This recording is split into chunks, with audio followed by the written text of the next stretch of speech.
இந்த நீட்டுன்றது பார்த்தீங்கன்னா நம்ம தமிழ்நாட்டில் இருக்கிற மாணவ மாணவிகள், குறிப்பாக கிராமப்புறத்தில் இருக்கிற ஏழை எளிய பிற்படுத்தப்பட்ட, மிகவும் பிற்படுத்தப்பட்ட மற்றும் தாழ்த்தப்பட்ட வகுப்பினை சேர்ந்த இந்த மாணவ மாணவிகள் எல்லாருமே ரொம்பவும் பாதிக்கப்படுறாங்கன்றது தான் ஒரு சத்தியமான ஒரு உண்மை. இந்த நீட்டை பற்றி ஒரு பிரச்சனையாக நான் பார்க்குறது என்னென்னா, ஒன்று இந்த நீட் இந்த மாநில உரிமைகளுக்கு எதிரானதாக இருக்குது. ஒரே நாடு, ஒரே பாடத்திட்டங்கள், ஒரே தேர்வு. இது பேசிக்காகவே அந்த கல்வி கற்கும் அந்த நோக்கத்திற்கே ஒரு எதிரான ஒரு விஷயமாக நான் அதை பார்க்குறேன். ஒவ்வொரு மாநிலத்துக்கு ஏற்ற மாதிரி அந்த பாடத்திட்டங்கள் இருக்கணும். இது நான் மாநில உரிமைகளுக்காக மட்டுமே இதை நான் கேட்கல. நீங்கள் பார்த்தீங்கன்னா அந்த கல்வி முறையில் பல்வேறு கண்ணோட்டங்கள், பல்வேறு பார்வைகள், டிஃப்ரெண்ட் பர்ஸ்பெக்டிவ்ஸ்னு ஒன்று சொல்லுவாங்க இல்லையா, அப்படி அதுக்கு ஒரு முக்கியத்துவம் கொடுக்குற ஒரு விஷயமா அது இருக்கணுன்றதான் என்னுடைய பார்வை. Diversity is a strength, it is not a weakness. பன்முகத்தன்மை அப்படிங்கிறது அது ஒரு பலமே தவிர பலவீனம்னு சொல்ல முடியாது. இதில் இன்னொரு முக்கியமான ஒரு விஷயம் என்னென்னா, மாநில மொழியில் படிச்சுட்டு, ஸ்டேட் சிலபஸில் படிச்சுட்டு, என்சிஇஆர்டி சிலபஸில் தேர்வு வச்சா அது எப்படிங்க? கிராமப்புறத்தில் இருக்கிற மாணவ மாணவிகள், அதுவும் அவங்களுடைய மருத்துவ படிப்புக்கு கொஞ்சம் யோசிச்சு பாருங்கள், இது எவ்வளோ ஒரு கடினமான ஒரு விஷயம்னு. எல்லாருக்கும் அவருடைய கருத்து இருக்குண்ணா. அவருடைய கருத்து சுதந்திரம். அரசியலுக்கு வர்றாங்க, மக்கள் முன்னாடி நடிகர் விஜய் அவர்கள் அவருடைய கருத்தை வைக்கட்டும்.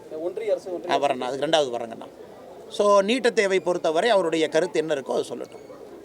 அது உதாரணத்துக்கு தேசிய ஜனநாயக கூட்டணிக்குள் இருக்கக்கூடிய பாட்டாளி மக்கள் கட்சிக்கும் நீட்டை பற்றி மாற்று கருத்து இருக்குது. அது ஒரு ஆரோக்கியமான அரசியலில் எல்லா கருத்துக்களும் இருக்கட்டும், அதை பற்றி பிரச்சனை இல்லை. அதே நேரத்தில் பாரதிய ஜனதா கட்சி நீட்டினுடைய எங்களுடைய ஆதரவு இன்னும் வலிமையாக நாங்கள் வைத்திருக்கின்றோம். காரணம் ஸ்டாட்டிஸ்டிக்ஸ் நம்பர். நீட்டில் யாரெல்லாம் பாஸ் ஆகிருக்கிறாங்க, எத்தனை பேர் போயிருக்கிறாங்க நீங்கள் பார்த்தீங்கன்னா நம்பரை பொய் சொல்ல போகிறது இல்லை. அதனால் நாங்கள் ஆதாரத்தின் அடிப்படையில் நீட்டை சப்போர்ட் பண்ணுறோம். ஆதாரத்தின் அடிப்படையில் நீட் யாருக்கும் எதிரானது இல்லை என்பது 2016 ஒரு ஆண்டும் கூட புரிவாது. இந்த வருஷம் எடுத்துக்கங்க, 59% pass mark, highest pass percentage இந்த last 5 years. All India toppers தமிழ்நாட்டிலிருந்து. போன ஆண்டை போல் இந்த ஆண்டும் அதிகமாக நீட்டு மாணவர்கள் அரசு பள்ளியிலிருந்து அரசு மருத்துவக் கல்லூரிக்கு போக போகிறாங்க. நாங்கள் திரும்ப கேட்குறது, இன்றைக்கி சட்டப்பேரவையில் 2-3 முறை திராவிட முன்னேற்ற கழகத்தினுடைய அரசு நீட்டை எதிர்த்து தீர்மானம் கொண்டு வந்திருக்காங்க. ஒரு வெள்ளை அறிக்கை கொண்டு வரதுக்கு என்ன பிரச்சனைன்னு தான் நாங்கள் கேட்குறோம். தீர்மானம் கொண்டு வரும் பொழுதே நீட்டுக்கு 10 ஆண்டுகள் முன்பு, நீட்டு வருவதற்கு 10 ஆண்டுகள் முன்பு எத்தனை பேர் அரசு மருத்துவக் கல்லூரிக்கு, தனியார் மருத்துவக் கல்லூரிக்கு போனாங்க, யார், ஒரு டேட்டா. நீட்டு வந்த பிறகு எத்தனை பேர் போனாங்க. நீட் 2016 அன்றைக்கி கிட்டத்தட்ட உங்களுக்கு நான் 15-16 பார்த்தீங்கன்னா 10 வருஷம் ஆயிடுச்சுங்கண்ணா. ஸோ இந்த 10 ஆண்டுகளுக்கான டேட்டா, இதுக்கு முன்பு 10 ஆண்டுகளுக்கான டேட்டா கொடுத்தா பிரச்சனை முடிஞ்சுதேனா? இல்லைங்க, இங்கே பாருங்கள், டேட்டாவை பாருங்கள், நீட்டு வந்த பிறகு சரியில்லை, ஓபிசி சமுதாயம் போல, எஸ்சி எஸ்டி சமுதாயம் போல, பிற்படுத்தப்பட்ட மக்கள் போகலை, பழங்குடியின மக்கள் போல அப்படின்னா கொண்டு வாங்க. இல்லை, அந்த டேட்டா நம்மகிட்ட இருக்கு, இல்லை. இதை மாநில அரசு டேட்டாவே கொடுக்காம வண்டி ஓட்டிகிட்டு இருக்காங்க. அதனால் ஒரு அரசியல் கட்சி தலைவர்கள் தங்களுடைய சொந்த கருத்தை, தங்களுடைய கருத்தை சொல்லும் முன்பு எப்போவுமே ஒரு சயின்டிஃபிக் பேசிஸில் ஒரு கருத்து சொன்னாங்க அப்படின்னாங்கன்னா அந்த அரசியல் நிலைத்திருக்கும். இன்றைக்கி தமிழ்நாட்டில்னா பாரதிய ஜனதா கட்சி எதிர்த்து பேச வேண்டும் என்பதற்காக இந்த நீட்டு எதிர்ப்பு அப்படியே வச்சு வண்டி ஓட்டிகிட்டு இருக்காங்க. இந்த நீட் எதிர்ப்புக்கு எத்தனை பொய் சொன்னாங்க. ஒரு கையெழுத்தில் நீக்கிடுவோம், இப்படி நீக்கிடுவோம், அப்படி நீக்கிடுவோம். இந்தியாவில் எல்லா இடத்திலும் இதுவரை நீட்டை ஏற்றுக்கிட்டாங்க. இன்றைக்கி பாரதிய ஜனதா கட்சி எதிர்க்க வேண்டும் என்கின்ற ஒரே காரணத்திற்காக மம்தா பானர்ஜி நீட்டை எதிர்க்கிறாங்க. ஆனால் மம்தா பானர்ஜி அவர்கள் 7 ஆண்டுகளாக நீட் எதிர்க்கலையே. 2017 மம்தா பானர்ஜி எதிர்த்தாங்களா? 18 எதிர்த்தாங்களா? 19 எதிர்த்தாங்களா? இன்னைக்கு இந்தி கூட்டணி திமுக எதிர்க்குது, பிஜேபி எதிர்ப்பதற்கு நீட் ஒரு ஆயுதமாக பயன்படுத்தலாம் அப்படிங்கிறதுக்காகத்தான் மம்தா பானர்ஜி எதிர்க்கிறாங்க.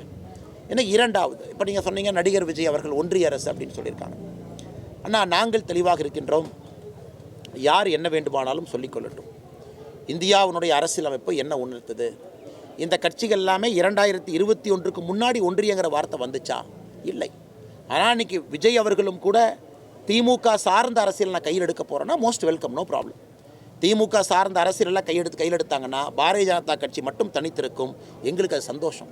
ஏன்னா எங்களுடைய இடத்துல நாங்கள் விளையாட போகிறோம். ஸோ விஜய் அவங்களும் திமுக எடுத்திருக்கக்கூடிய அப்படியே அந்த கொள்கை முடிவை சார்ந்து போகிறாங்க, போகட்டும், சந்தோஷம். திமுக அங்கேயே இருக்கட்டும், போட்டு சந்தோஷம். அதிமுகவும் அந்த பக்கம் இருக்கிறாங்க, சந்தோஷம்னா எங்களுடைய அரசியல் இன்னும் எளிமையாகுது. ஏன்னா பாருங்கள், பெரும் தலைவர்கள்லாம் இருக்கிறாங்க.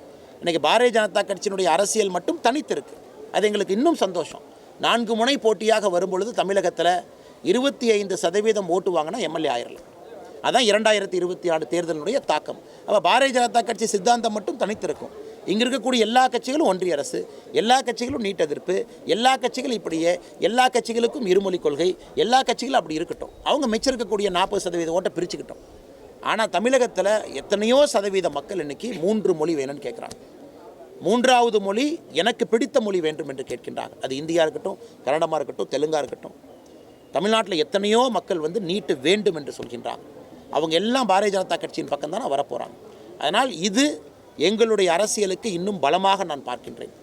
விஜய் அவர்களாக இருக்கட்டும், தொடர்ந்து திமுக சார்ந்த கொள்கைகளை அவர்கள் எடுக்க தமிழகத்தில் பாரதிய ஜனதா கட்சிக்கு உட்பட்ட எங்களுடைய வாக்கு, எங்களுடைய அங்கீகாரம் இருக்கக்கூடிய மக்களுடைய எங்கள் மேல் வைக்கக்கூடிய நம்பிக்கை எங்களுக்கு அது ஆதரவாக வந்துக்கிட்டு தானே இருக்கும். அதனால் இது அரசியல் கட்சி தலைவராக நீங்கள் விஜயோட கமெண்ட் என்னென்னு கேட்டிங்கன்னா நான் வரவேற்புன்னு தான் சொல்லுவேன். ஏன்னா எங்களுடைய அரசியலுக்கு அது நல்லது, அது எங்களுடைய கட்சி வளர்ச்சிக்கு அது நல்லது தான். ஆனால் ஒரு சாதாரண மனிதனாக அந்த கருத்தை பார்த்தீங்கன்னா அது சரியில்லாத கருத்து என்று சொல்லுவேன். இன்னும் கொஞ்சம் சயின்டிஃபிக் டேட்டாவை பார்த்து அவங்க சொன்னாங்கன்னா, பேசினாங்கன்னா சிறப்பாக இருக்கும் என்பது எங்களுடைய கருத்துங்க.